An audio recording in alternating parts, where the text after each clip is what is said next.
ఈ బ్లౌజ్ వచ్చేసి చాలా సన్నగా ఉంటారు. చిన్న సైజ్ బ్లౌజ్ అనమాట.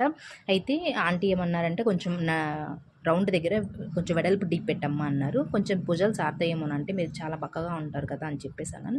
సర్లే మన ఇష్టం అన్నారు. అయితే ఇక్కడ మనం 2 తీసుకున్నాను. ఇది వచ్చేసి ఈ గ్యాప్ వచ్చేసి 2 తీసుకొని ఇక్కడ నుంచి 3 తీసుకుంటాం కదా! ఇక్కడ మనం ఏం చేస్తామంటే పైన 2 తీసుకుంటే కింద 2 పెడతాం ఎవరికైనా. కానీ ఆంటీకి 2 పెట్టాను. ఈ లైన్ కింద చూసారా ఈ స్ట్రైట్ లైన్ 2 పెట్టాను. కాపోతే ఇక్కడ మాత్రం కొంచెం వెడల్పు కర్వ్ తీసాననమాట. రౌండ్ కొంచెం తీసాను. పైనేమొచ్చేసి షోల్డర్స్ జారకుండా కొంచెం ఇలా పెట్టేశాననమాట. ఇవి మనము ఫస్ట్ స్టార్టింగ్ కొంచెం డీప్ కొంచెం పెట్టుకోవాలనమాట. ఈ బ్లౌజ్ సెట్ అయింది అంటే ఓకే అమ్మ అంటే మనం ఓకే. లేదు ఇంకొంచెం పెంచొచ్చు అమ్మా అని అనేటప్పుడు తర్వాత మనం పెంచుకోవాలి. ఒక్కసారి మనం పెంచకూడదు డీప్ ఏదైనా కానీ. ఈ వీడియో నచ్చితే ప్లీజ్ లైక్ చేయండి. ప్లీజ్ నా ఛానల్ని సబ్స్క్రైబ్ చేయండి. ఇలాంటి మంచి మంచి టిప్స్ కోసం నా ఛానల్ని సబ్స్క్రైబ్ చేసుకోండి.